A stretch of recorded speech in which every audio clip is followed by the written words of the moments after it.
Now, for a dude who's as credible as Freddie Gibbs is, not only in street cred but as an artist, to give Drake, who has been dragged over the years for having had people write for him and things like that, to give it up to Drake's pen game like that, what kind of a statement is that?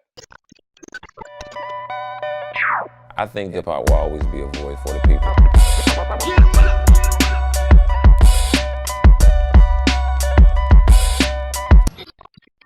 Yeah, what's going on, man? Man, I'm doing well. How are you?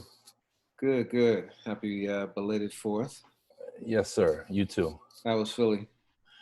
It was good. They didn't do like any city sanctioned fireworks this year, but that did not stop the amateurs from going ham as they have been for really since the last 3 weeks. So, man, it was cool. It was nice. I had too good of a time. Hope it doesn't show on my face. How about you? Yeah, I could probably say the same. Yeah, it was a good time. Yeah. Fireworks were crazy. Yeah, not official either, but like you couldn't tell. It was insane. And yeah, this month has been, I should say, last 4 weeks or so has been off the charts. Yeah, I can't definitely. recall. Only thing I feel bad for are the dogs, man. Like I know you're a dog owner and a lover as well, and they were still going off the top of buildings at 2 a.m. right outside this window, and man, I was doing some puppy triage. Yeah, it was no joke. No Yeah. joke. Well, speaking of fireworks, last week the BET Awards were absolutely, in my mind, incredible. I've been to probably 9 BET Awards in the last like 11 years or so in person, and I can't remember any that were more impactful for me. I thought they did a phenomenal job in terms of just navigating the whole virtual thing. Yeah. But then also like just how powerful it was, starting out, kicking off with that Public Enemy 2020 remix of Fight the Power. But what was your thought on that? Yeah, I mean, I thought the award show was excellent. In the years, you're being a little bit humble. I mean, you had a heavy hand in a lot of the BET Awards. And was this the first time that it had ever been simulcast on CBS or like a network like that? So that was great. Time. Yeah. So yeah, I mean, to reach the living rooms of a bunch of people that are about to tune in, for NCIS something, and to see Andy Rooney and to see Fight the Power 2020, that was amazing. I mean, the highlights for me were that, and Anderson and J-Rock was a phenomenal performance. But yeah, I mean, I've been kind of cool on award shows for a while now. I mean, I always watch the Grammys. I always watch the BET Hip Hop Awards. But this one, truly, like, this brought me back to the early 2000s when those were like must-see events, just to see your favorite artists on TV. And man, yeah. I mean, what were some of the highlights for you? Yeah, I mean, so those tuning in for 60 minutes were greeted by a very different clock. You know what I mean? Yeah, word. Well played. Yeah. Man, like it was wild. Like I hit up Connie Orlando, who is the EVP of music programming at BET, former colleague of mine, and Jesse Collins, who produced it. He's produced the last 10 plus awards, former colleague and friend. And dude, I think they set the paradigm. Like, to me, this was better than it would have been had it been the traditional, on stage, multiple performances and stuff like that. Just the visuals were much more engaging. I thought that P was awesome, and cutting it up with the protest material and stuff like that was really great and powerful. But then stuff like, Wayne Brady's Little Richard tribute, it was really cool. It looked like a single take, although, I'm sure they filmed it a couple times, but it looked like a single take, and he's just so talented. Anderson .Paak and J-Rock, Pac and J-Rock were like a highlight for me. We talked about that song. And J-Rock, killed his verse, even more, I think, when he did it in the performance. So it was better than it was on the record. I agree with you. And I just thought what Anderson did with that flashlight microphone was just iconic. That was ill. That was one of the best performances I've seen in a long time, to one of the most meaningful songs of 2020 so far. Yeah, and Megan Thee Stallion, she was amazing. Like the Mad Max homage. Like, I mean, the whole thing was really, really, really well done. It was balanced, which I know you personally have worked really hard over the years for the hip hop awards, but not always. And I, I'm at, a few steps back because I don't always catch just the straight BET awards in June. But this was one of the best balanced shows where, just from a hip hop head's perspective, there was something for everyone, new, old. And yeah, I mean, we talk about these battles. It's something that felt like, if people are on quarantine and you've got all members of the family, different, age groups, different interests, there's something for everyone there. And it had meaning to the times. And Yeah. To your point too, like the virtual aspect of it, it's funny, like there's an element of award shows that to me still seem like they're in an ivory tower. Like there's a very much like us and them. And I feel like there's sometimes a disconnect just because these concerts are different than these shows are different than you would see in a concert and all of that. This one was like watching straight all original content on YouTube, like what a lot of us do day in and day out, but it was just of a high production value and very relevant.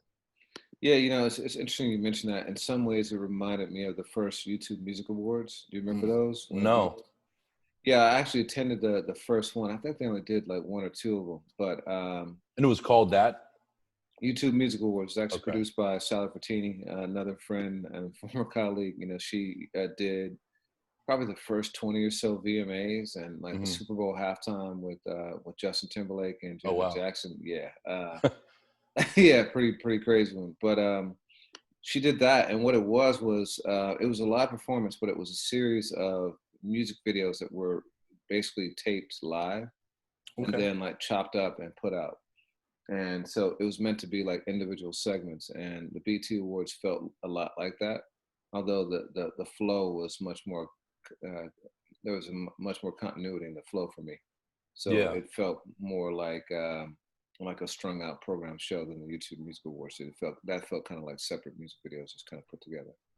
How important do you think that is? I mean, just for award shows in general, but also, I mean, given your expertise for BET right now, I mean, this is a year of in large part Black issues. And, how important is it that Black entertainment television, with one of its most important events of the year, plants a flag and really shows out the way that it did? I thought it was great that they went as hard as they did. Every single video, I think, with the exception of maybe the Little Richard one, was very much about what's going on in the country right now. And it was a very, very pro-Black show, like unabashedly Black, unashamedly Black, like Beyonce's Super Bowl halftime show, like the homecoming at Coachella. It was like that. I thought it was important because I don't know about you, but I already it seems like the momentum's starting to downshift a little bit, although, there are some really nice spikes. I think for me, what's been pleasant is that even if the protests have started to like shrink a little bit, it's shifted into boycott. I think we talked about this, like people forget that what really caused change back in the 60s was boycott, people walking to work and for a year. And we're seeing that now with like what's happening with Facebook, what's happening with the Redskins. And so it's starting to feel like the movement is really, really becoming serious now, which is fantastic to me. So I think BT being as big of a platform as it is and getting the added push from CBS, being able to be that outspoken has kept the fire going. Yeah, I like that a lot. And just, taking it one step deeper, in one of the earliest episodes of What's the Headline, I know I came on here and was disappointed in the Chuck D and Flavor Flav, like the story that they came up of it being kind of a hoax that Flavor was fired from the group over this Bernie Sanders campaign thing. And, over the last month, we've seen a PE track produced by DJ Premier, which I know both you and I thought was significant, but maybe not our favorite. That Fight the Power 2020 was amazing. And it doesn't work if it's just a tribute. Like, you need Chuck and Flav there. And I thought, certainly Nas was amazing. And we know that Nas is not always quick to get involved with things, but man, he showed up at the right time. And Rhapsody was, her verse is nuts. Incredibly powerful. Black Thought. I mean, come on. Interesting. I thought all of them were amazing, but I would say I still got the most amped when, Chuck comes back in with Elvis. Was a hero to most. Like that's still like, to this day, man, just gets me hyped up. So When he said another summer, like I think of that too. Like here we are. It's funny. The first song that popped into my head this morning was "Can't Stand the Heat" by Steel Pulse. So like the elements of "Do the Right Thing" are still all around us, you know. Yeah. And to come in and June Award show, boom, first words, like man, timeless art. Yeah, man. Shout out to Spike Lee, man. 33 years ago, right? 1987. 89. Or 89, 89. Yeah. So, she's 31 years ago. That's Yeah. insane. It's insane. Also sad that it's so still very relevant. Yeah. Like Radio Raheem was so jarring because prior to then we hadn't really seen it on video. Yeah. So to see it on film was something that really just like put us in shock. But to now have seen that over and over and over again in real life is pretty crazy.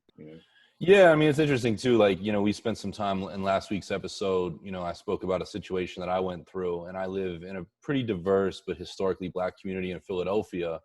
And there's a lot of businesses there that are not Black owned, but that survive based on the Black dollar. And much like the end of Do the Right Thing and that kind of plot point of conflict, like, there's been a lot of evaluation in many communities of, okay, you're here to sell us products, but are you really invested in our issues? And Danny Aiello passed away over the last year. I thought that was the role of his career, playing Sal. But I always think of Sal's Pizza as an interesting just illustration of, man, how does this really work? And how do businesses view their customers, so on and so forth. Yeah, Netflix, I don't know if you saw, but they announced they're going to invest $100 million in Black banks. Yeah. And that to me is the ultimate power statement. Like if you can actually put dollars in the Black community, Killer Mike has been very outspoken about that, even with us, and like, Yeah. keeping the dollar within the Black community. That's putting your money where your mouth is. So Yeah. yeah. And there's we remiss not to include July 7th, this coming Tuesday. I've seen on social media there's a call to arms of withdrawing money, not spending it at any place that is big business and isn't respecting not only Black folks, but union laborers, a lot of this. So I'm interested to see how the rest of 2020 progresses with people bringing change, and using their dollars with care. How are those businesses being identified? Do you know? That gets tricky. I've only seen, a handful of it, and I see it as I scroll Instagram or check stories. But, I have, not for nothing, like I've seen a lot of, so to answer your question there, I can't speak on it, but I have seen a lot of people identifying businesses that are doing good. Even down to like that Netflix point, or even, I live in Philadelphia, Comcast invested, I want to say it was $100 million in Black Lives Matter. And I even saw like politically, like Lowe's gives their money to this political party, but Home Depot does to this political party. So I've seen a lot of people doing the research that make us all, when you buy a carton of orange juice, you suddenly mind where it's going and the people, what they're behind. So I think that's one of the good things of social media in 2020. Yeah, Brand Jordan is doing $100 million over 10 years also to, I think, Black Lives Matters. Yeah. Dude, it's crazy. That's power, man. Like that money is power, and there's a lot of it flowing into the community. New York Times, I can't say speculates, but there was a report over the weekend that Black Lives Matter is the largest social group of all time in the United States. It might be world, but it's nuts. Well, I saw that an article saying that this is the largest protest of all time. Okay. I think something like 26 million people have participated in a protest. Wow. Over the last like 5 weeks or so. That's that is, we look back at the 60s and those images are so iconic, but it was only, to my knowledge, a few 100,000, maybe 1 million people marched on Washington for the I Have a Dream speech. Yeah. But to see this across the country in so many communities, many of which are not even like not predominantly Black, but not Black at all. Like, it's amazing the traction that it's had. Yeah, I was watching in my neighborhood yesterday. They 52nd Street, which is a legendary hip hop landmark for Schoolie D and all of that. They were painting a Black Lives Matter sign up, and I'm looking at simply aesthetics and presenting, but it was like 10 people working on this painting. And as far as I could tell, none of them were Black folks. And I was like, man, that's so interesting to see how this cause has rallied so many people of, you know, all shades and backgrounds. Yeah, we talk about people and companies putting their money where their mouth is. As powerful as that is, you can also see when things ring as completely inauthentic. Hmm. Like to me, the NFL, like deciding to do lift every voice, before the games, and I think it's just Yeah. even the preseason. I don't even think they could do it for the full games, Right. as my guy pointed out that those games were likely to be canceled anyway. So, like, just like, what is that about, man? Really? Right. Like, I mean, they're trying too hard, and to me, it seems like they're looking kind of corny. Yeah, I mean, it's so interesting. I saw this too with June, you know, and Pride Month. I mean, so many companies put these very just cursory messages out, or they change their avatars or their logo coloring, you know, trying to be like Google. And then it's like the minute it's July 1st, they take that stuff down.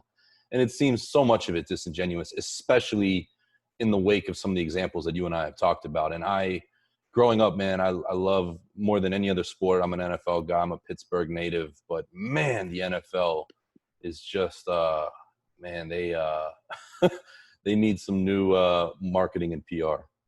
Yeah, and we knew the Redskins thing was coming, right? Like, I mean, it was obvious that was going to be one of the things that was scrutinized during this period. So why didn't they get ahead of it? Like why does it have to be FedEx like threatening to or leaning on them to change the name that causes them to do it? Why Right. not Yeah. do the right thing? Right. And to your point, it's just money. Like FedEx doesn't want to be associated with that. I heard the Cleveland Indians are doing something similar right now, just in the wake, and they're over there looking at, you know, the Skins and being like, oh man, what do we do? And I'm sure we'll see that across, you know, the NCAA and everything. And yeah, everyone's playing on their heels and not their toes, Yeah, especially when it comes to pro sports. It seems like, especially the NFL. I think you and I have talked about it before. The NBA is an exception to that rule. yeah. So FedEx, Nike doing what they're doing, because they Netflix. pull the Redskins jerseys, they pull all Oh, the word. Okay. paraphernalia. Yeah, so crazy times, man. Well, last Sunday we had some predictions about the latest versus Yeah. matchup. Jadakiss versus Fabulous. We both said Fabulous was going to win. In fact, I Yeah. think that was the headline. That was one of the headlines from the That week. was Yeah. one of the headlines. What do you think now, a week later? I think Jada took it. You know, and I will say I didn't watch it live. I watched plenty of highlights. I listened to a lot of discussion of folks more invested in that battle than myself. But I think Jada kind of brought the upset game, and you know, also probably, as we've talked about, that X factor in some of these battles. His man, I mean, the way that he delivered that battle performance and just his kind of pageantry and showmanship might have been the thing. But do you agree with me? I caught the last 10 and then the bonus round. So I would say, by the time actually, I'd say that I caught like the last 13. I tuned in at like round Okay. 7 or so. Yeah. And when I tuned in, people were already like, Jada's up like 6-1 or, 7-1, whatever it was. It seemed to me to be a very, it was a hometown crowd. Like he had the home crowd for him. But then Fab started playing his bangers. He started doing the collabs and stuff like that. And so I'd say with the last 10, I would have given it to Fab probably, I don't know, 6-4, something like that. Jada Before surprised the me bonus round or including? before the bonus round. Okay. Now, when the bonus round came, like Fab just went berserk. Yeah. I was like, yo, a lot of people were Why'd you like, do yo, this? yeah, that's what Yeah. it was almost like he like threw the fight or something, because that's his boy. Jada Yeah. was lit. He He created was one of having the a good viral time. moments. He Yeah, was I having a mean, good time. this is good for Teddy Riley, because I think that the most the most like meme thing out of these battles was Teddy Riley with the ill sound system not working. And now you've got Jada, like, who's usually been pretty buttoned up. I mean, he plays into his lyrics, but in rare form, you know, with that big smile and, you know, the yellow two-piece number. Yeah. Yeah. Yeah, I gotta say though, man, it was one of my favorite battles though. Like, interestingly, I didn't expect it, but it was up there with Jill and Erica, and then Teddy and Babyface. Like I might have liked this even better than Premier and RZA. I'll give you Just that. because the Yeah. energy was high level. You know, the camaraderie was there. Jada was super entertaining. You Yeah. know, and like yo, he had Jada. Like man, uh, yeah, my hat is off. Like I definitely he had so many bangers that I'd forgotten about. You know, I was surprised. Yeah, have they announced the next one yet? Usually they do like moments after. I don't. This week is there? There's none, right? Nah, not that I know of. Okay. Not Well, that I there's know. the holiday, etc. So Yeah. that makes sense. I don't think it's the last versus though. I can't imagine it ending Nah, here. I don't think so. And this one I actually think was better for being in person. Yeah, You know, yeah. we And the talked about that last week too. Monday night was good. I mean, I'm curious to see if that's something that sticks as we go further in the summer. But you and I have talked about it just on the entertainment publishing side. But Monday night is it's a good time when people are hungry for quality content, and it seems like a sleeper night, but it's not. You can really gather people's attention. Yeah. So we're halfway into the year, more than half now, with July 4th, you know, passing Yeah. by. We had a tradition at AFH of doing, you know, a mid-year kind of roll call where we listed best of the year so far. That Yeah. was something that you came up with. Why did you like to do it in June? I I think it's something that it wasn't necessarily about you and I and Amanda and our team telling people what we liked. It was a conversation starter. And often I put myself in the shoes of fans. There have been days recently where I'm like, I'll go on Wikipedia, 2020 and hip hop, and I'll make sure there's not an artist that I hold in high regard that I'm unaware of that puts out an album, which I'm sure has happened to you and has happened to me over the years. So it's a nice, just like, hey, before we get to the end of the year and everybody's hitting you with lists, like, let's talk about it, And I also, that's a question that I ask my friends that love hip hop. What's your album of the year so far? Like, that's a running question that applies in March, July, September, and December. So and we did it with EPs, albums, and mixtapes, Yeah, right? So I pushed back on it for a few reasons. One, I believe that lists in general are starting to lose their relevancy. You know, yeah, I think this whole idea of gatekeepers is starting to fall. I think people going direct to the source and getting their stuff from social media hmm directly from the artists or whatever it might be. I also think that if you're listening to Spotify or Apple Music or whatever, you're getting stuff pushed in an algorithm, and so it's not really you're not looking to programmers in the same way that you used to.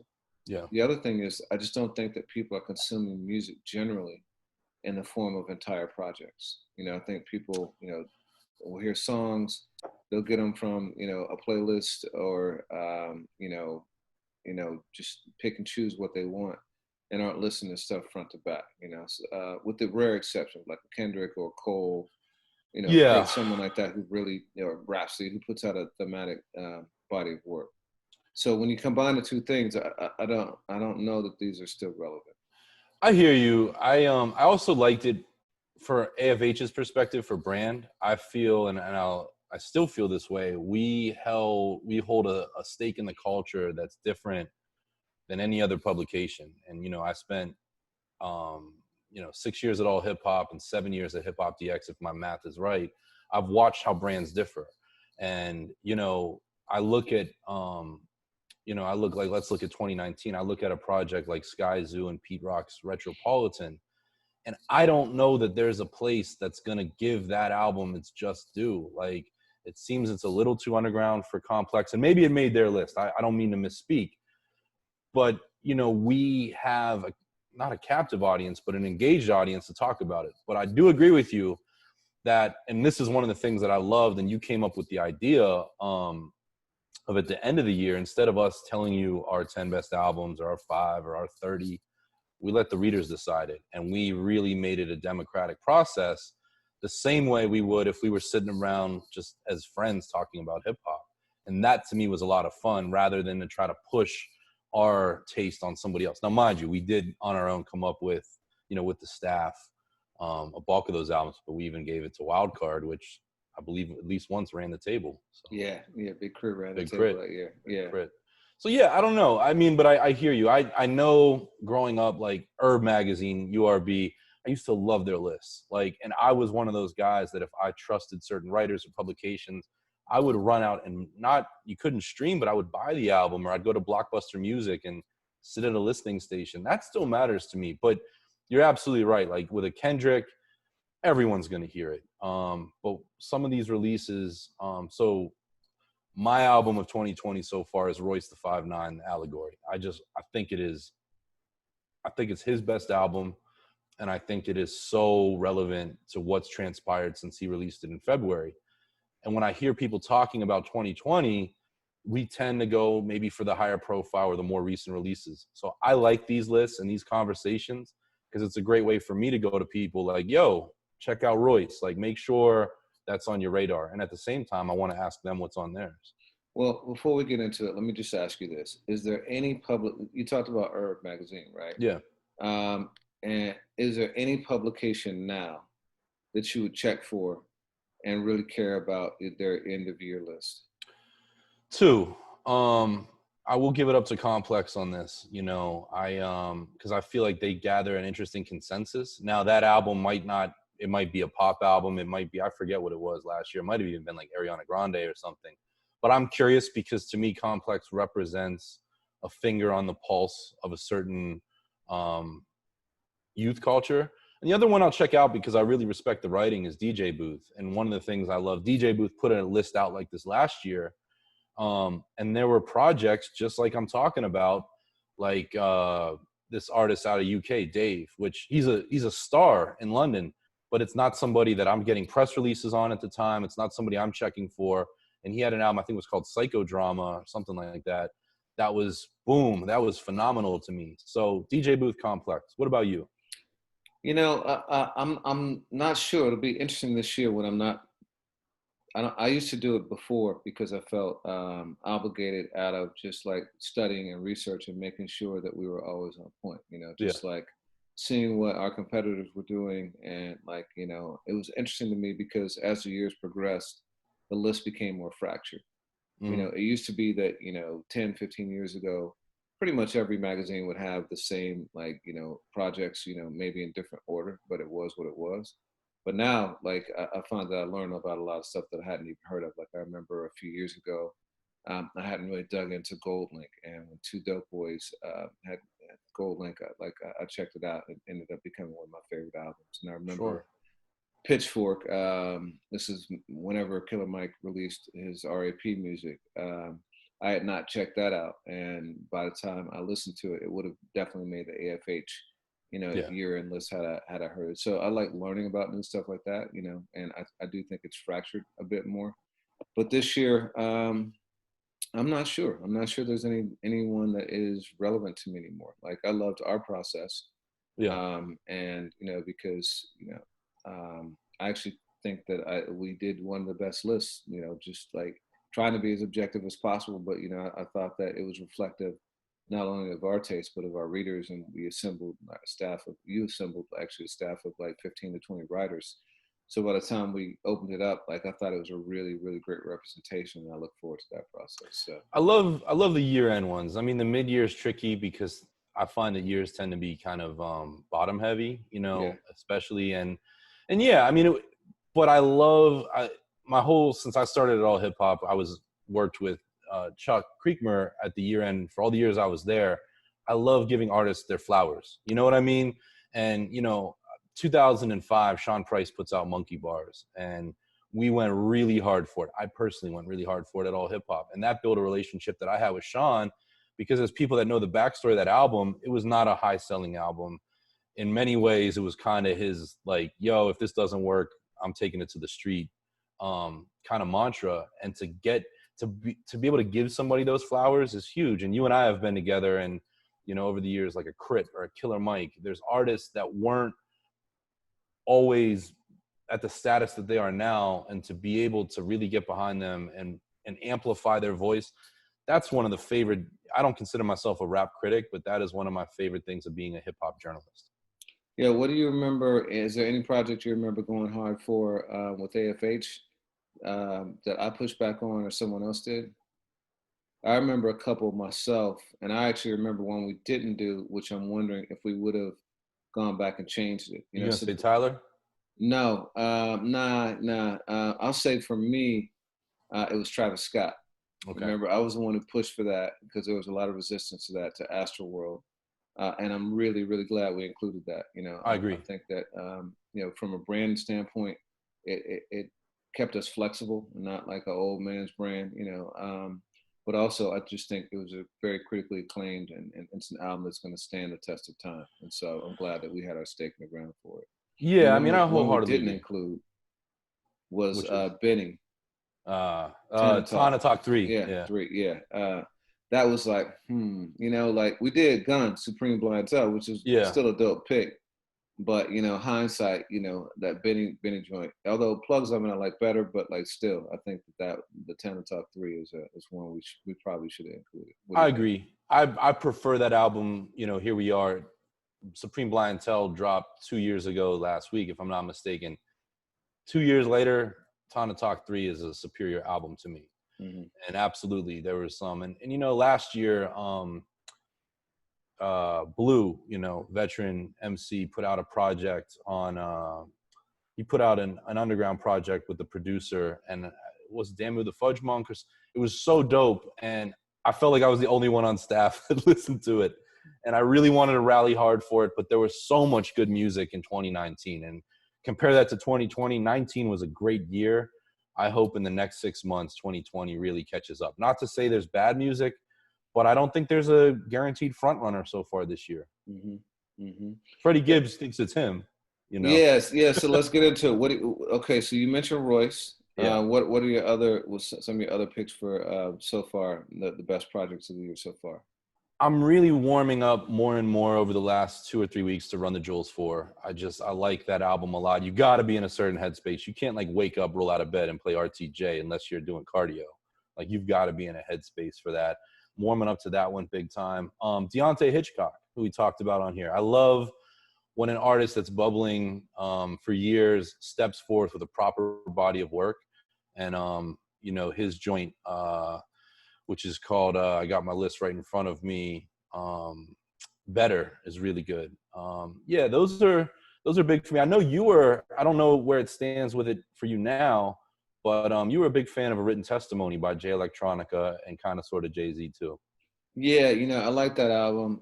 I must confess I haven't listened to it much since the first week drop, which I think is always kind of the test of time. Yeah. Although nowadays, a lot of times, like once we put some stuff on our playlist on Spotify, I typically just kind of like rock out to that, Yeah. But I guess that makes my point from earlier, But for me, I agree with you with Royce. I got Jay Elec and Jay there. Childish Gambino is actually an album that I've listened to quite a bit. I've listened, that's not rap, it's straight art, it's straight soul, R&B, whatever you want to call Funk, it. yeah. Yeah. But that is one that I've gone to many times. Another one I've listened to a fair amount is Westside Gunn's "Pray for Paris." That one for me is really great. And Deontay, I agree with you on that. I just listened to that again yesterday, front to back. My son was like, "Yo, who is this?" And like, yeah, he downloaded it. So that one is great for me. So I would say those. I know you like D Smoke too, right? That's what I was just gonna say. Black Habits is another sort of like Deontay. I mean, D Smoke has been around through the Netflix show, and he kind of doesn't play it to the front, but that's Sir's brother. And Sir, man, I mean, I'm not that you love to make fun of me that I'm not into R&B, but Sir is, his projects are phenomenal to me. The TDE joints and D Smoke. It's a longer album, but it's really impressive. He's got some joints on there. Yeah. Did you see that D Smoke and Sir performance on the BET Awards? Yeah, and that was a new record, which is not on the album, right? That's their Yeah. single that kind of came out in the middle of all this. What did you think of that? That was great too. I'm a big fan of D Smoke ever since the Netflix special. I thought he was really dope. Yeah, man, those are the ones for me. Westside Gunn just came out with a new album. Yeah, what Fly God is an awesome guy too. Yeah. Yeah. It was the first time that I was like, maybe this is a little bit too much product. You know what I mean? Like, it just didn't. There wasn't anything that grabbed me on it yet. Now, like I'll go back and listen to it again because it might take a couple spins. But Yeah, "Pray for Paris" was so incredible to me, and such uh, a departure and an evolution in his sound. This one sounded to me like it might have even been recorded beforehand, interesting. and didn't really show me the same progression. But that was my Yeah. thought. Have you heard it? Yeah, I listened to it one time, and I kind of agree with you. I mean, not kind of. I do agree with you. I am not as big of a fan of "Pray for Paris" as you are. I actually really liked "Fly God is an Awesome God," the original one, which dropped, I feel like, the same week last year, and that one, had Mad Lib production, and it just had it got me. And this one, the new one, I'm one listen in. So, but yeah, it wasn't that instant. It didn't captivate me like that. So you heard Royce. We both heard Royce like October, November of last year. Slightly Yeah, different version. yeah, But even as of then, you had said it would have been your album of 2019. And yes, now you're saying that it's your album of 2020. yes. What is it that you love so much about the album? It bucks the trend. It's a longer album. It's extremely conceptual. I mean, it's not like concept like you have to. It's not like damn of like yo, I got to do all this mental thinking to figure out what he's doing. But he is taking Plato's The Allegory at the Cave and um, applying it to hip hop. So there's a lot of underlying themes that run through the whole album of ownership, of flipping stereotypes in their head, which we got last year with Black Savages. Um, and he really did something else that's really cool, which Royce is so respected to a cult audience, and he came in and he knighted people. Like, one of the things that makes me sad on the album that we heard last year versus this one is there was a YBN Cordae appearance, which was dope, and it didn't make the album. But he has, Vince Staples, who that might be the best, feature on there. G Perico, Graf, who's not a young artist but has never gotten the flowers he deserves as an MC. Royce's brother, Kid Vicious, like he really made it a point of not flooding it with features, but kind of pivoting and shining his light on other people. And all three of the Griselda MCs are on there too, on different songs, and they make it pop. And Royce produced the whole thing himself. And Royce, I mean, he's one half of Prime with Premier, but I still think this might be the best produced Royce album. Like, I'm gonna go out on that ledge. Wow. That's you think it was better produced than Book of Ryan? Yeah, I do. I mean, just beats. Like Royce smoked it, and I told him this. One of the last interviews that we conducted, on the website end in late February. I went up to New York and talked to Royce, and I was like, one of the things I love is that you not only sampled but created all of these allusions to other songs. One of my favorite joints in the album is it's with a singer that's throughout, Ashley Sorrell, and he weaves into not only like Day to Day Nightmares but the Vocab Fugees remix, which also like it homages the sample of the sample, but it's not even the beat. It's just the way he's delivering his cadence, on the chorus.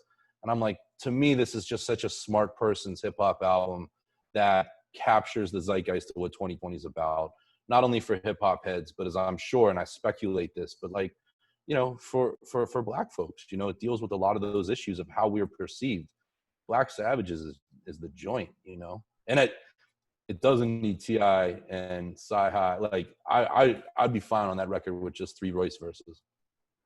And for Royce to start producing this late in his career, like what he's like 40 or so, like I mean, Yeah, and to do it at such a high level that he just started making beats like a couple years ago or whatever, and made his entire album.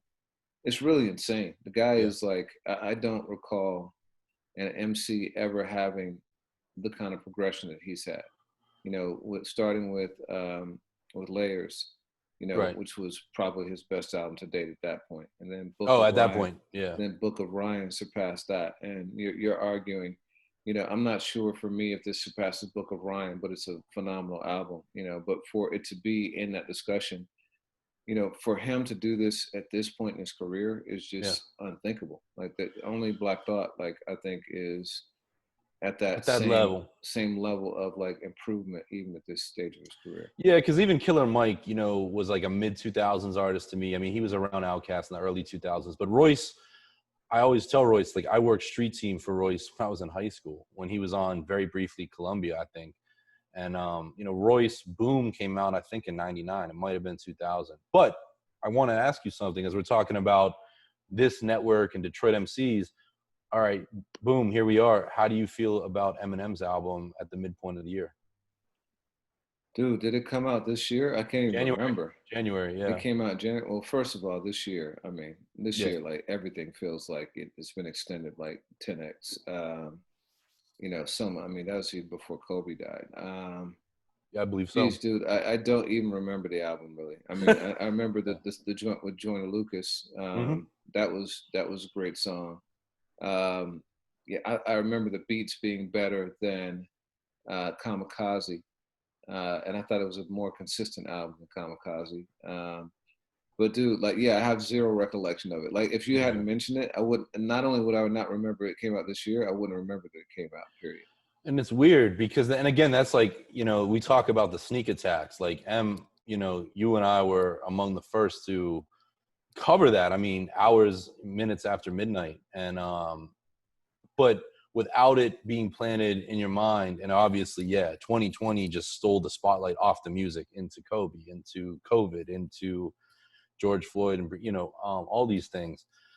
Yeah. And I agree with everything you said. It's not on my list. It's not. And it's just not an album that I reach for to play when I'm alone in the car, or I have, I'm not around a lot of people this year with COVID, but it's just not that kind of album for me. But it is a better listen for me than Kamikaze all day long. So another notable omission, and this is a surprising one. I think if you were to step back and look at both of our tastes, as demonstrated over the last several years, one of our favorite producers is Alchemist. Yeah. And one of our favorite MCs is Freddie Gibbs. In fact, Bandana ended up taking the album of the year last year, and that was yours and mine. I think both. Yeah. Rhapsody, I was right there. Oh, Yeah. yeah, I was up there with Rhapsody too, but and then the people like voted it in too. Yeah. And the two of them came together and made an album, but it's not even on our list. So why is that? It would be on our list. What we used to do is, like, this would be the 20 best albums of 2020 so far. We did like 13 of 2013 so far. It would absolutely be on that list. If it would certainly be on the top 15, without ahead of the wild card if the year ended today. But it's a good project. I will continue to listen to it, but it's not on the level of me for me of Royce, of even Run the Jewels. And maybe because we've just gotten so much Gibbs and Alchemist. I mean, Alchemist put out like an EP with Conway this year. We just got a year ago Gibbs and Madlib. Sort of like what you're saying about West Side Gun. If you eat chocolate chip cookies every day, are they still like, damn, chocolate chip cookies? So maybe we're taking it for granted. But for me, it's just not in that elite winner circle. Well, for me, I just don't think either one of them was at the top of his game.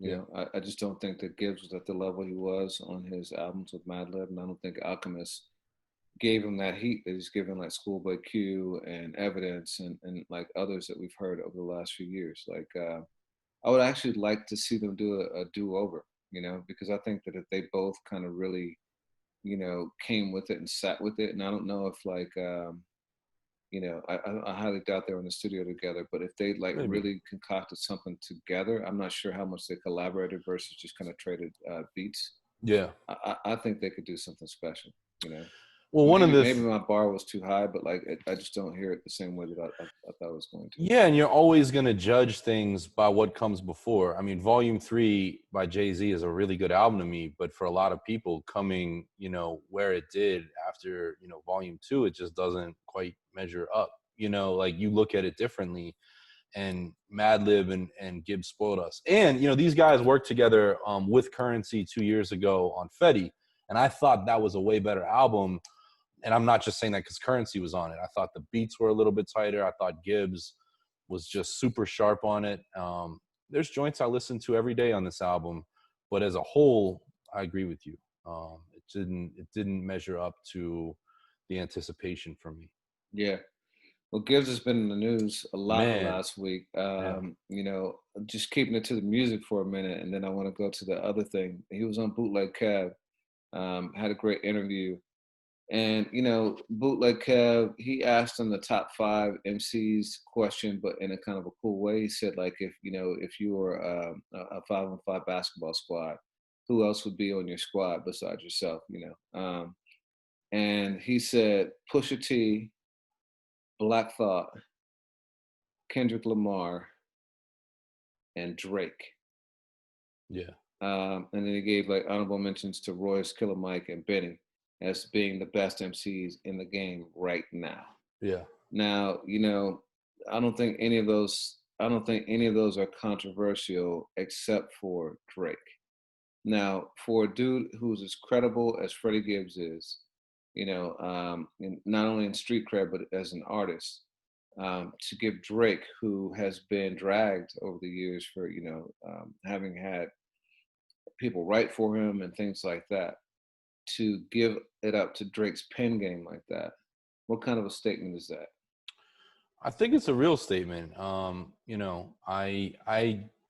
don't think it's fluff. Like, part of me thinks that, okay, in the next year we'll see a collaboration. He's I trying don't to get the know. Drake features.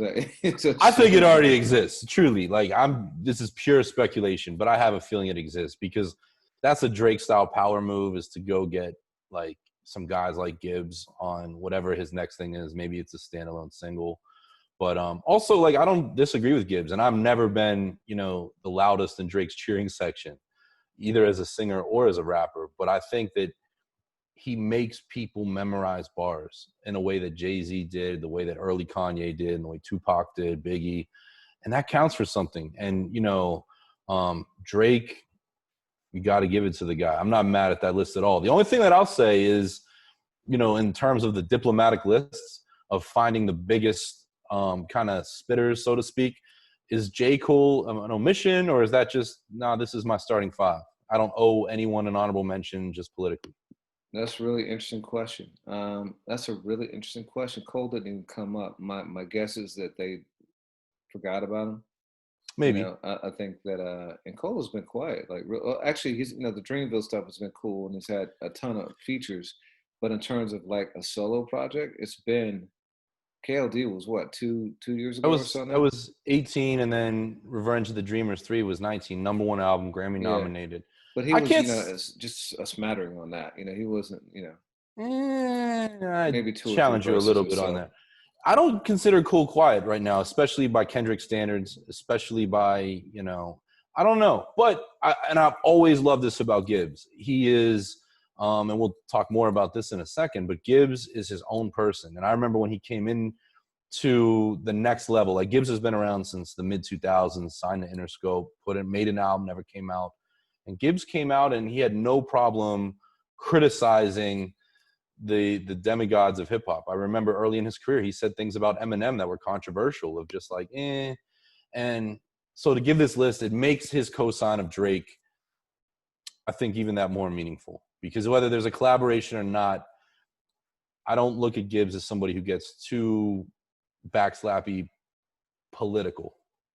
Yeah, Cole has definitely not been quiet in terms of features and things like that. I gotta just think that was an omission. But to Drake, so I will say this. There is no question that the bars that Drake has spit over the last 10 years are up there with the best, period. Yeah. There's like, he's, in my mind, it's him, Kendrick, and Cole. And because he's been more prolific than any of them, Drake definitely like kind of has like a place of his own.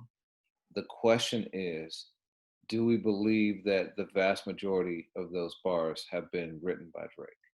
I think so. I think so too. I actually think so too, because the style is so like consistent. So if that's the case, then yes, I think Drake belongs there. If it's not, then I'm not sure you can put him in that spot. So that's the only question for me. Yeah, I mean, I think it's fun. It's funny in the way that, like, Drake, the Quentin Miller ghostwriting stuff, it'll always be there.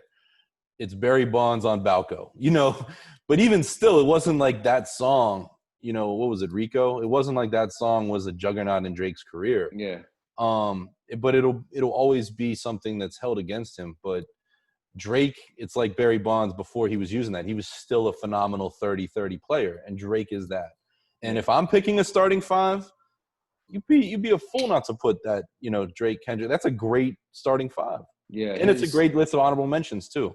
His time and place, like 4 a.m. in Calabasas, 6 a.m. wherever, like those joints ridiculous. Yeah. Diplomatic Immunity. I mean, the dude, there are songs where he Nonstop just blacks out. You know what I mean? He just blacks out. Yeah. I can't even say he blacks out on Nonstop, but again, that's one of those songs that I know verbatim. And I'm this, right. I'm a 36-year-old dude. Like, I'm not an Instagram lyric quoter, but I'm like, yo, you made us remember lyrics the same way that Kanye did in like the late registration graduation era. And I will always say hip hop needs that. Hip hop needs more than like, oh, this is a cool beat, cool chorus. Right. Make people care about bars again. And ghostwriter or not, Aubrey Drake Graham's done that. Yeah.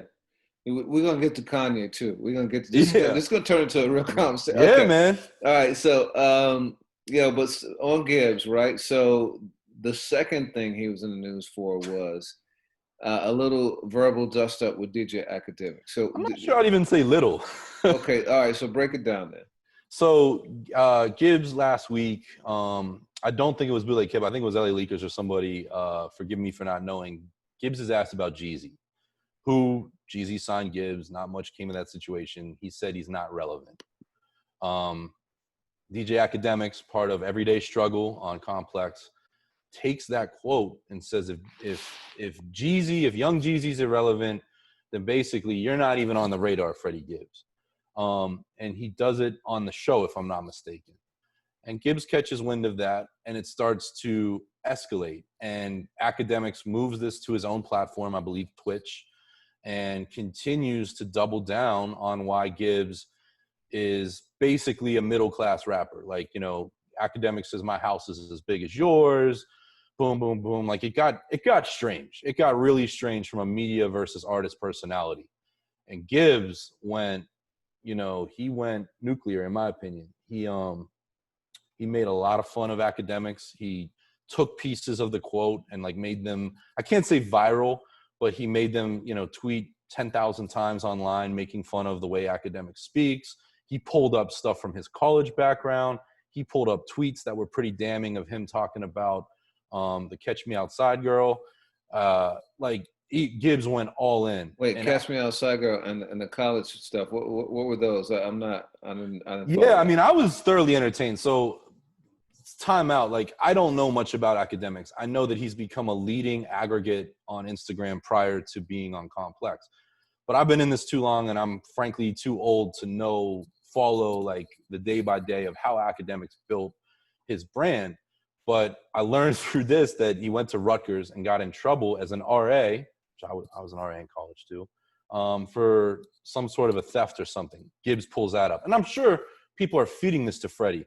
And then a few years ago, he had tweeted, what's her name? Danielle Abruzzi or whatever, the Catch Me Outside, Bad Baby, the rapper. You know who I'm talking about? Nah. You don't know? Oh, man. Like, I'm too old for that. All right, okay. I think most people, when they know anything else, this girl's on Dr. Phil, signs to Atlantic, builds a kind of a ringtone rap career on it. But she's like 4 or 5 years ago, something like that. Like a vague she's still kicking around some very odd cultural appropriation going on with her. Yeah. So she's underage, like at least at the time. And Academics, according to what Gibbs tweeted, had made like a comment of like, yo, she's got some things for a 15-year-old, like not good company stuff. Yeah. And well, so all of this had the same problem, right? Like birds and feathers. Yeah. But so they're together, and Tekashi actually gets involved in this story. It's not even worth going there. But what's wild is Academics in the same 1 or 2, 3 days calls Chrissy Teigen the B word, and acts like he's got a beef, whether true or not, with John Legend and Chrissy Teigen. And then boom, it leads to his suspension from the show, which I don't know how long that is. I read somewhere it was going to be at least 3 episodes. Right. But yeah, I mean, to me, why I thought this was so interesting is, as somebody part of the media, there is a level of accountability. I know snark wins. Snark always wins on social media. If you can make a funny joke at an artist's expense, you can kind of catch some clout for a day. And to me, that's always something, and I'm not saying that Academics is necessarily a journalist, but he is a member of the media. And it went to a very real place with an artist.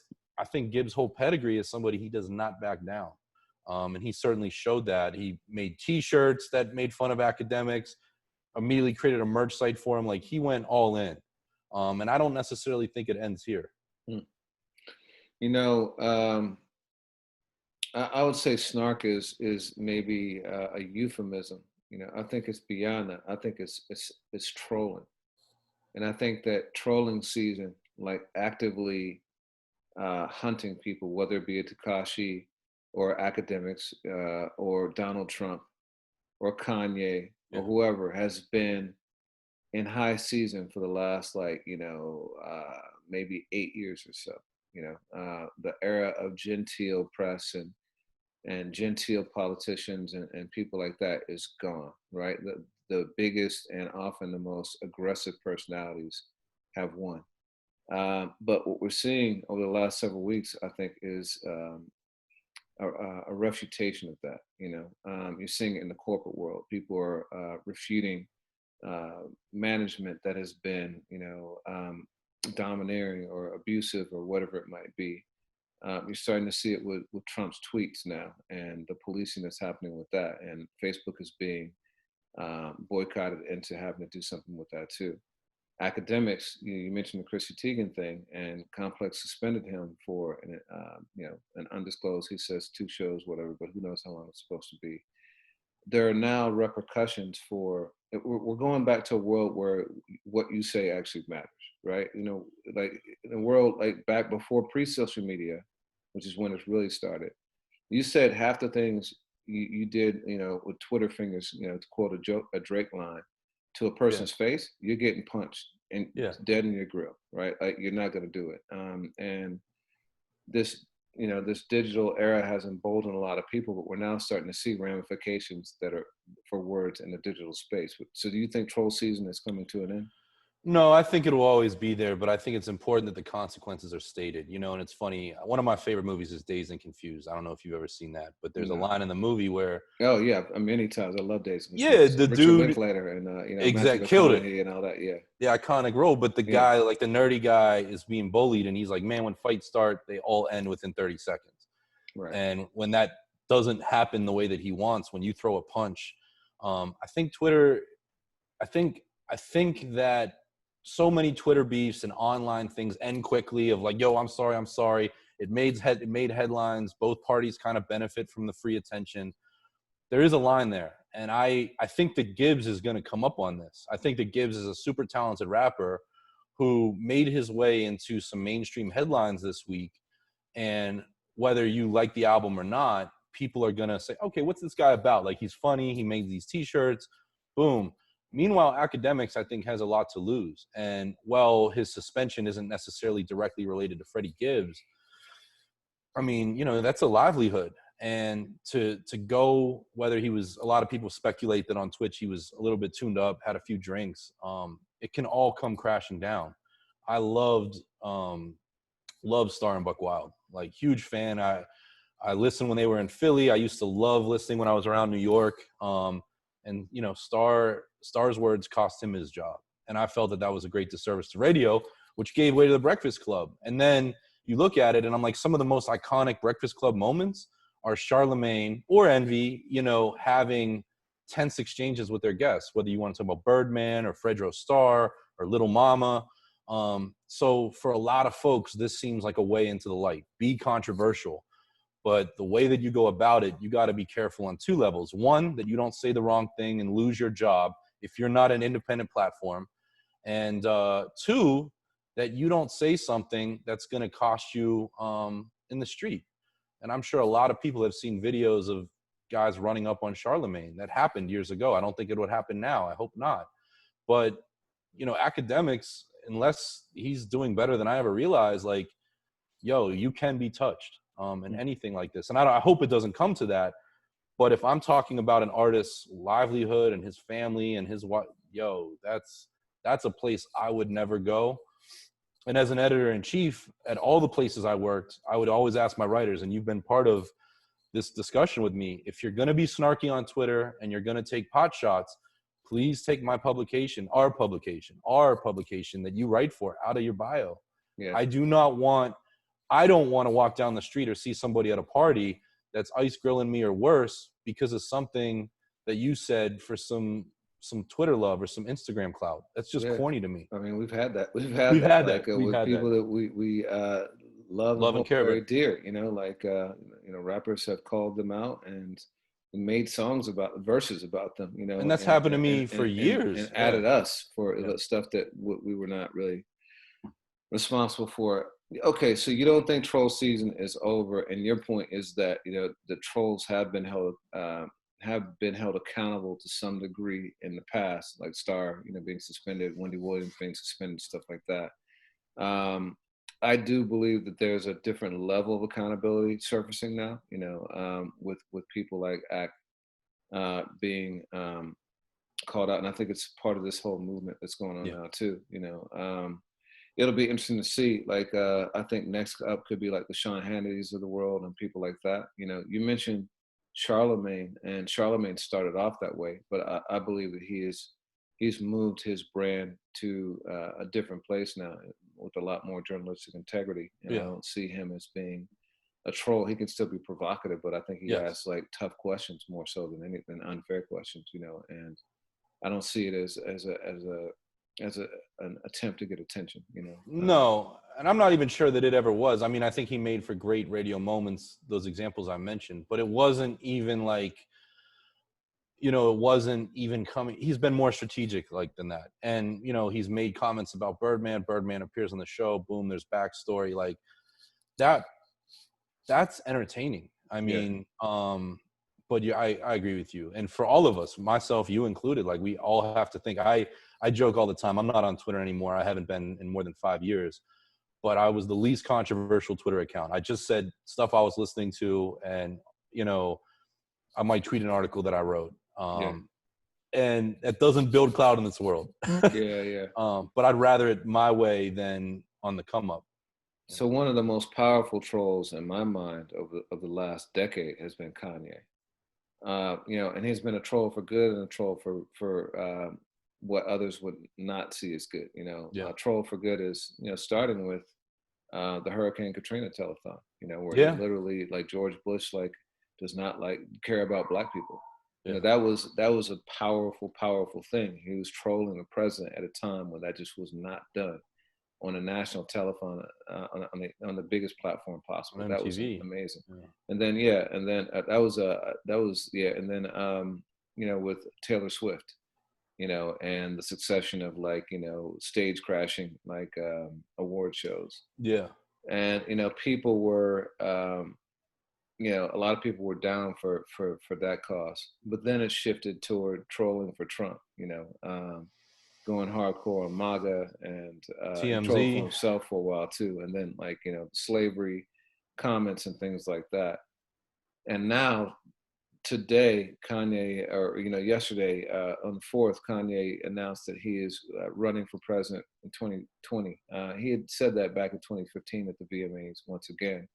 But then his friend Donald Trump got elected, and I guess he had shifted it to 2024. But for now, for whatever reason, he's saying 2020. Now, first of all, I don't take it seriously at all. It coincides with him having released a new song with Travis Scott, which is, I want to talk about that too. But he released that.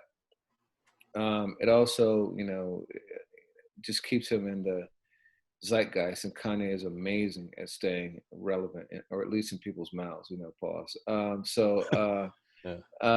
There's that, but then also I don't know that anyone really would ever vote for Kanye, but some people are concerned that he actually might start, if he furthers this and takes it seriously, he might actually weaken Biden and siphon off youth and people like that. And do you think that's possible, or do you think people just see this as Kanye being Kanye? It's really hard to say. That has been one of my thoughts this morning. I mean, Elon Musk went and gave him his endorsement for Kanye.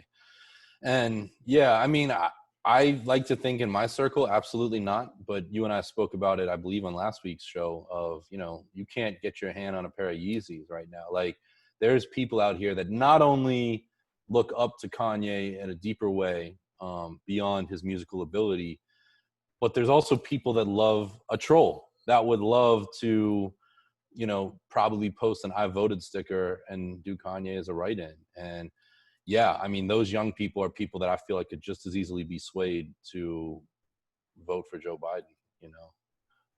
It's a really odd time, and like you, I do not take it seriously. But I kind of had a Barack Obama like jackass moment when I saw that tweet. Yeah.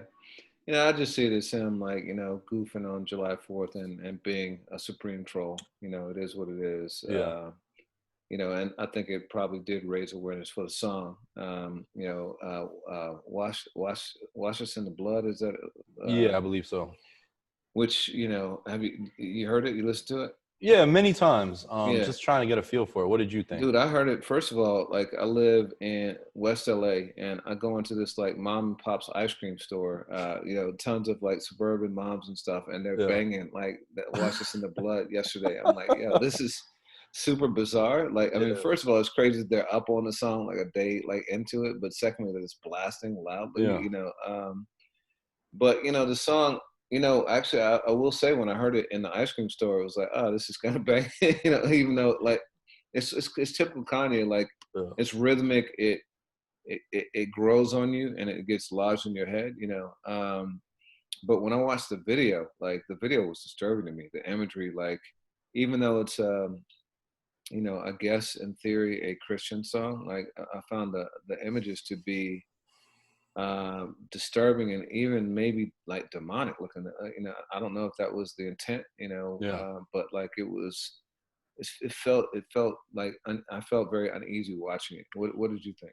Yeah, I mean, the whole song to me feels like it's almost like a spillover from Yeezus from 2013. Like that frantic energy. I agree with you. Like I really like the beat. I heard, so I've only listened on Spotify. In the credits, Dre is not mentioned when I looked this week, but I heard several people say that Dre mixed the record. This is like the first thing the public's hearing out of,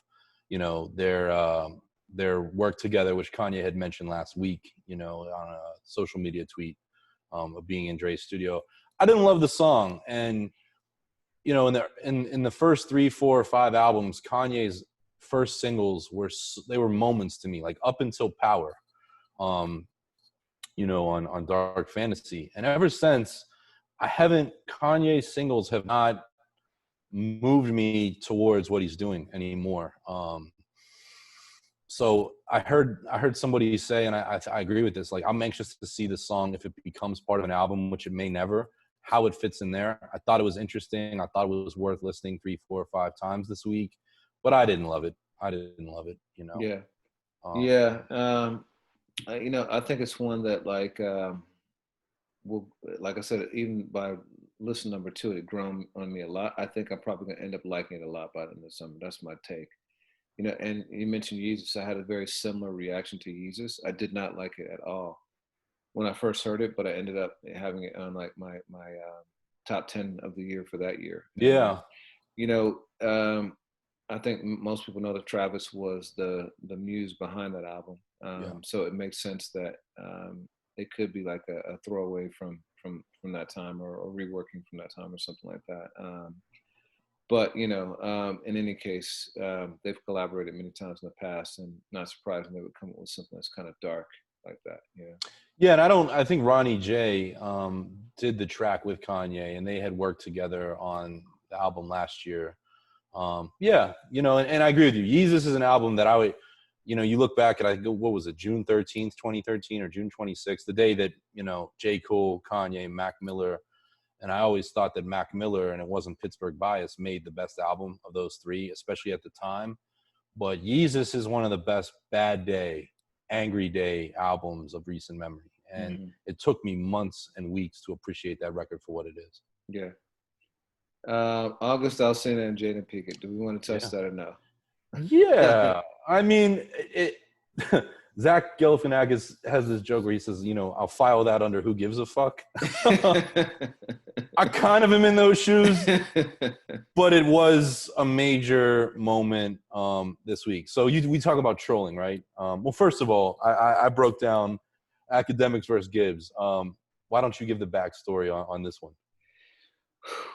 This is a crazy one, man. I've met August many times. I worked with him quite a bit early in his career when he was at BET. Very complicated kid, I always liked him personally. He was very humble, very very gracious. I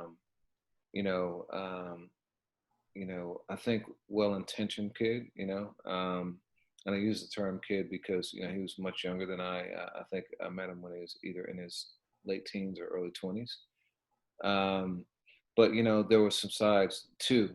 Like he actually had an incident with one of our hosts where he was very disrespectful to her, and we had to speak to him about that. That was not cool. And certainly wouldn't have been was not tolerable then, but definitely now would have been a really terrible look.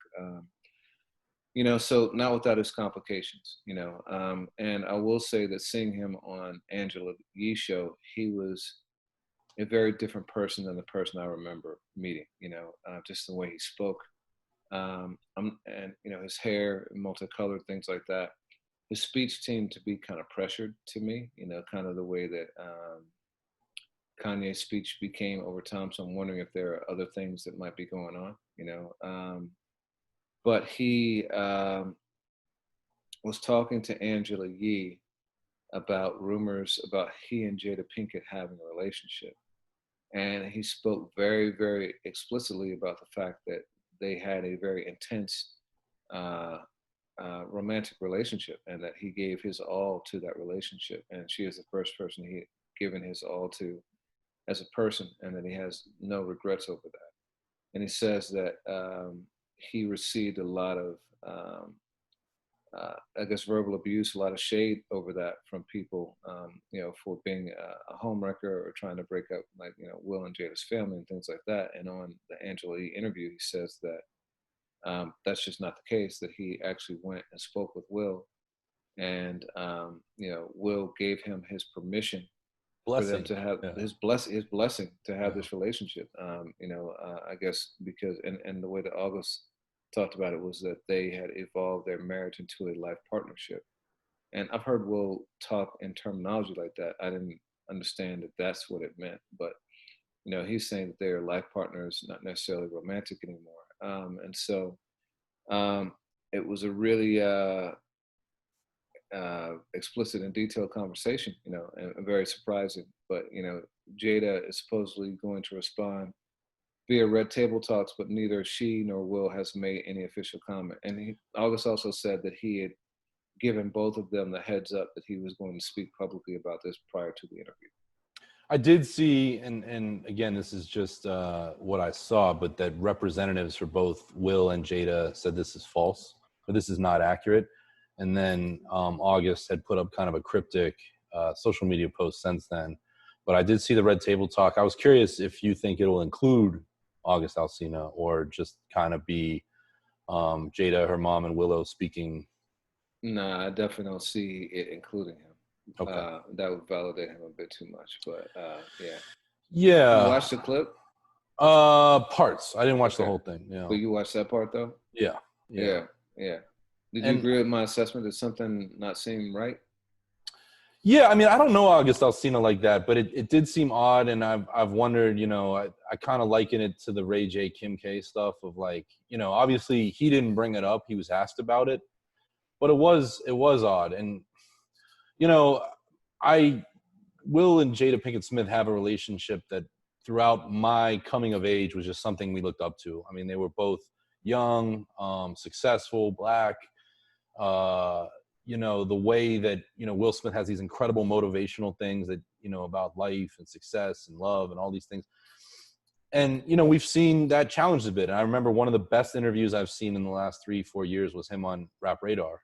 And he spoke about marriage and how marriage doesn't always look like what we're taught. And it's not always about necessarily, like, he didn't say monogamy, but there was allusions to that, where this could all make sense. But yeah, I mean, it's part of a bit of a messy curiosity that I think we're all guilty of like, yo, what's the real inner workings of this Hollywood power couple, and how does this, you said kid, and I know like he's probably 20 years younger than Jada at least. How does he fit in the mix? That's just wild. Yeah. I wouldn't, put it in the who gives a, but I would put it in the category of it's not really our business. You know what I mean? I think that what people choose to do in the privacy of their own homes, in their own, bedrooms or whatever it might be, is what it is, and, which is why I'm actually glad that we in generally didn't cover stories like this, because the gossip part, like, I guess that's my philosophy on all the gossip generally. It is tricky though. Like this, I mean, maybe we cover once Jada responds. I don't think we'd search the salaciousness of where we're at with it right now. But like we had to cover, and it was really odd, MF Doom's son died, Kim Porter passed away. Like we've covered things that fit into the family space. But to me, that's relevant because these are artists that we hold in high regard and we want to know what's going on in their lives.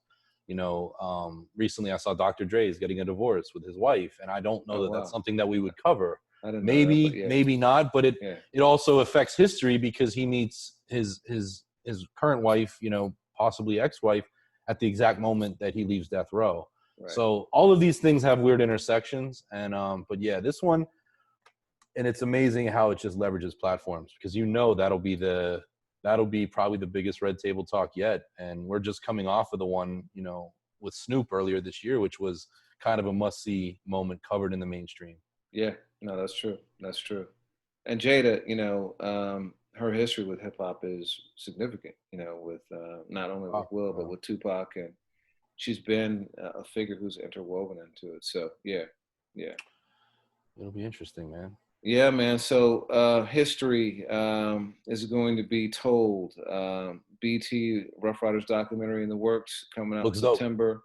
Yeah. And Master P No Limit one coming out too. Yeah, you're excited to see both of those? The Rough Riders preview looked really dope to me, and that's a story that I just got to say, for as much content as there out there, I've never necessarily had the interest to sit through like a long form DNY podcast somewhere, even when I think they spoke to Combat Jack and It's the Real and different people. I want to see that told visually. And I got to know those guys a little bit over the years, but this looks good. The Master P one, it feels like it's been in the works for a long time. And I'm just going to go out on a limb and venture to guess that it's so hard to produce new content right now with the way COVID's gone that maybe it was kind of ready and BET was like, yo, the death row stuff a few years ago did well. Boom, let's take it. Like these become like watch while tweeting moments. And I'm down to watch both. Those are stories that I'm with. Yeah, I mean, I just hope they're done well. I think that The Last Dance has set a different standard for documentaries, and so, and even Hip Hop Evolution, which I think is phenomenal. Big time. So I want to see something that's really, really well done. Yeah, like Defiant the Ones. Death Row one didn't fit that criteria for me. So no. I love Hip Hop Evolution. Yeah, I love Ones. Yeah, that level, which I don't know if we're gonna get, but I don't know. No Limit, a story that I've been told a number of times. You probably have too. Rough Riders looks interesting to me, and I saw that X is part of it, which is key. That was one of the drawbacks of the Death Row one is you're never going to get Dre, unless it's something that he owns, like the Defiant Ones, to come back and talk about that. You'll never get Suge in the unrestrained format that it should be told. So yeah. So yeah, man, that's all I got. Anything else? Anything else we didn't cover? You want to hit? Nah, man, it's been an action-packed week, and every time we think we're gonna hit the dog days of summer, it doesn't quite go that way. So this was good, and we made a bunch of additions to the playlist. So I encourage everyone to check that out. On the new music tip. Ambrosia for Heads on Spotify, the playlist. Yes, So man, that's it. What's your song of the week? Yeah, my song of the week, man. I'm gonna go with the extended version, the 21-minute version of Prince's America. I think that it's a very complicated song that fits a very complicated time, and with this 4th of July having just passed, I think it's appropriate. So that's my song of the week. What Word, about you? yeah. I'm gonna go. I want to go with some new music. I tend to pick a lot of throwbacks, and since you kind of went throwback, "Eye of the Storm" by Rashid Chappelle, who's a dope MC out of North Jersey, and it's produced by 38 Special, who's out of Rochester, New York, I believe, and it features Shay Noir, which I hope I'm saying that correctly. An MC out of Buffalo that has an album dropping this week with Apollo Brown, and she is a beast. Like, She's dope. she's got a joint with Apollo and Black Thought out right now. That was my song of the week a month or so ago. And that is my most anticipated project right now that we know about. So Yeah, I encourage everyone, check that out. Rashid Chappelle has one of the illest voices, and Shay Noir with the guest verse just smokes it. yeah, she's dope. She's so dope. Love her. Cool, man. Yo, well, good talking as always. And we Likewise. got a couple of really special episodes coming up. So please stay tuned. Be on the look. All right, man. Have a good one. All right, man. Later. Peace.